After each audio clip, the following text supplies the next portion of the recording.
Hello everyone. তো সেদিন একটা গৃহপ্রবেশে নিমন্ত্রণ খেতে চলে গেছিলাম। তো দেখো পাতে প্রথমেই দিয়ে দিল ভেজ ফ্রাইড রাইস। ফ্রাইড রাইসটা কিন্তু হেভি হয়েছিল।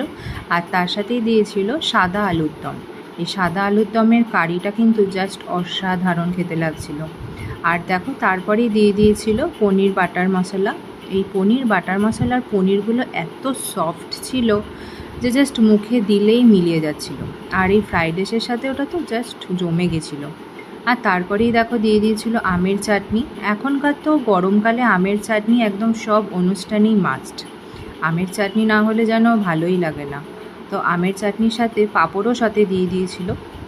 দেখো পাঁপড় দিয়ে চাটনি খেতে সবারই ভালো লাগে। তো আমিও একটু পাঁপড় ভেঙে নিয়েছিলাম, ভেঙে নিয়ে আমের চাটনি দিয়ে খেয়ে নিয়েছিলাম। আর তারপরেই পাতে পড়ে গেছিলো বড় বড় রসগোল্লা। রসগোল্লাটাও ভীষণ সফট ছিল।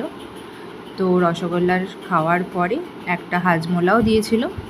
তো খাওয়া দাওয়া কমপ্লিট হওয়ার পরে যার বাড়ির গৃহপ্রবেশে গেছিলাম তার সাথে একটু কথাবার্তা বলে নিয়েছিলাম। সে আমার সাথেই একসাথেই কাজ করে, আমারই বন্ধু হয় সুকন্যা। তোমরা হয়তো সবাই ওকে